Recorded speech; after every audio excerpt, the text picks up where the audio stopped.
Olá, amados de Deus. Nesta oportunidade, eu tenho sentido de falar livremente, de colocar aqui o gravador e falar. E eu sei que muitas pessoas não gostam de sentar-se a conversar, mas eu desejo gravar, conversar e falar até não somente com Deus, mas falar comigo mesmo, né? Falar com minha alma, como Davi perguntava para sua alma: por que te perturbas, alma minha, dentro de mim? Confia no Senhor. Eu tenho uma necessidade muito grande de falar com Deus e de falar com minha alma e de colocar acima da mesa muitas questões. E uma destas questões que eu tenho sido impelido pelo Espírito Santo é o tema da humildade. E meditando nestes dias acima deste tema, até eu tenho lançado uma pergunta para alguns irmãos, amigos, e a pergunta foi o seguinte: você se considera uma pessoa humilde? Eu me considero, falou algum. Outro falou: não, eu não sou humilde. Eu tenho que confessar perante Deus que eu não sou humilde. Bom, eu não sei qual será a tua resposta à dita pergunta, mas eu gostaria de trabalhar e tem muito chão para percorrer neste tema, meus irmãos. Não somente com uma resposta simplista, porque se eu coloco uma folha nas suas mãos e uma caneta e falo: escreva pelo menos 500 palavras referente ao que você acha que é a humildade. E aí vamos a perceber quão pouco sabemos sobre este tema. Eu sou o primeiro. Eu não sou o cara que sabe tudo, não. Eu desejo indagar e aprofundar neste tema, e o que vou descobrir através destas indagações é meu desejo compartilhar com vocês. Eu posso fazer aqui um áudio de 10 minutos, 15 minutos, meia hora, não sei. Mas quem gosta do tema e sente a necessidade de aprender sobre este tema vai escutar, né? Então, vamos lá. Humildade. Existem 3 motivos principais os quais nos levam ao caminho da humildade. São 3 perspectivas sobre a mesma que pode ser considerada. Ela, em primeiro lugar, se aplica a mim como criatura, como pecador e como santo. Para fazer isto mais audiovisual, digamos, se você gosta deste tema e deseja acompanhar-me, pegue uma folha em branco e desenhe 3 círculos iguais. Dentro do primeiro coloque criatura, no segundo pecador e no terceiro santo. A humildade nos cabe perfeitamente em cada uma destas 3 categorias. A primeira, o aspecto como criatura, podemos percebê-lo nas hostes celestiais, no homem antes da queda, e em Jesus como filho do homem. No segundo círculo, como pecador, faz um apelo em nosso estado caído e nos indica o único caminho pelo qual podemos retornar ao devido lugar como criaturas. Temos o terceiro lugar. Ali temos o mistério da graça, o qual nos ensina que à medida que nos envolvemos na grandeza do seu amor irresistível, do seu amor redentor, aí a humildade torna-se para nós a consumação da bem-aventurança e da adoração eterna. O ensino dos nossos dias dá muito ênfase ao segundo aspecto. Qual seria o segundo? O de pecador. Alguns já chegaram ao extremo de dizer que que devemos continuar pecando a fim de sermos humildes. Outros pensam que a autocondenação é o segredo da humildade. Porém, nenhum destes dois pontos é verdade. A nossa vida espiritual tem sofrido a perda, muito perda. Por que, Luiz? Porque os crentes não são direcionados a ver até que ponto, mesmo no relacionamento com pessoas como nós, temos sido prejudicados.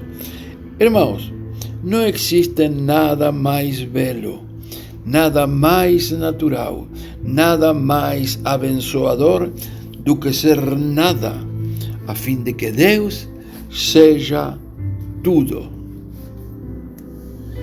Mas algo que ainda não ficou claro,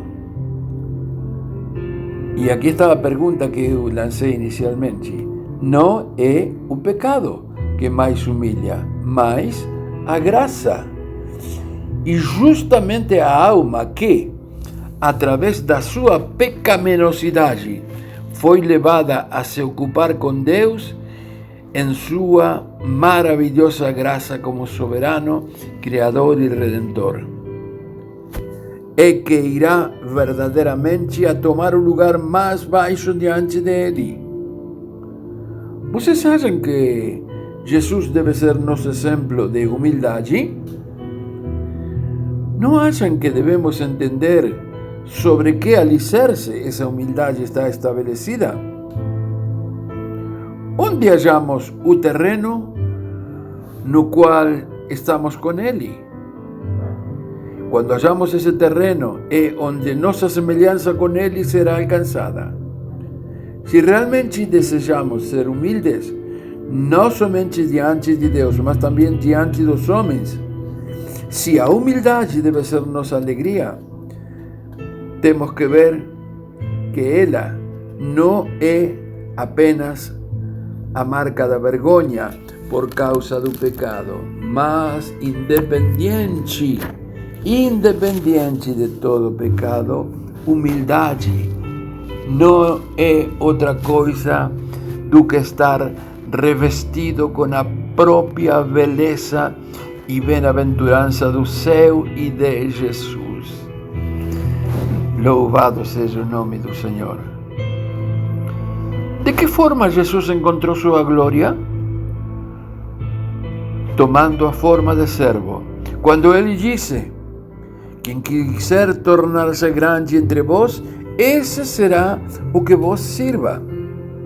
Ele nos ensinou simplesmente a verdade mais abençoadora que possa existir. Qual é?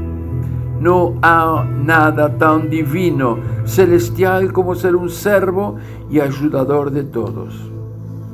Qual é a característica de um servo fiel? Ter prazer em suprir os desejos do seu mestre. E atenção, não somente dos seus mestres, também dos seus convidados. Quão pouca importância. Concorda comigo, meu irmão? Quão pouca importância temos concedido a este tema tão profundo.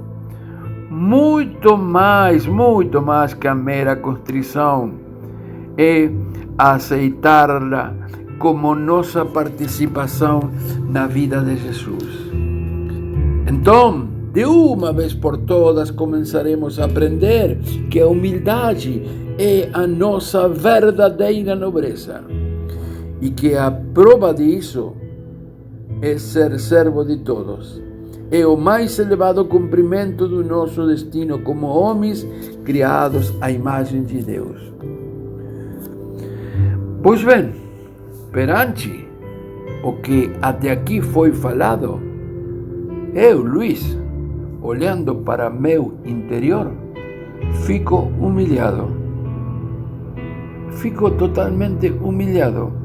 E aqui tenho a prova que eu sim posso falar amém, que o que mais nos humilha não é o pecado, mas a graça. Se olhamos hoje para a Igreja de Cristo pelo mundo, percebemos quão pouco a humildade é buscada como aspecto distintivo do verdadeiro discipulado de Jesus. Vejamos as homilias, as pregações, o viver diário, nosso convívio no lar, na vida social, na comunhão com os cristãos, na execução da obra de Cristo.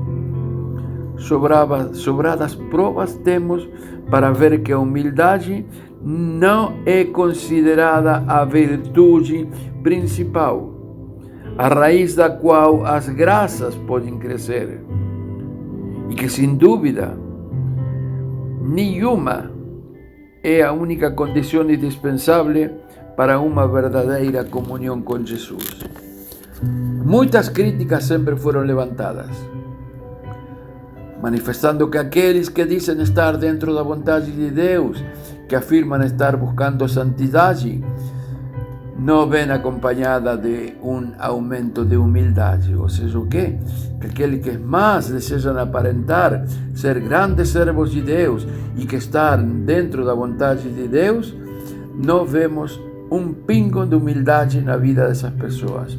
Talvez esta acusação produza uma ferida, mas devemos considerá-la com sinceridade, pois esta acusação traz embutida um sonoro desafio. Aliás, faço um parênteses aqui e falo uma coisa. Esta acusação nos fere, mas devemos considerá-la com sinceridade.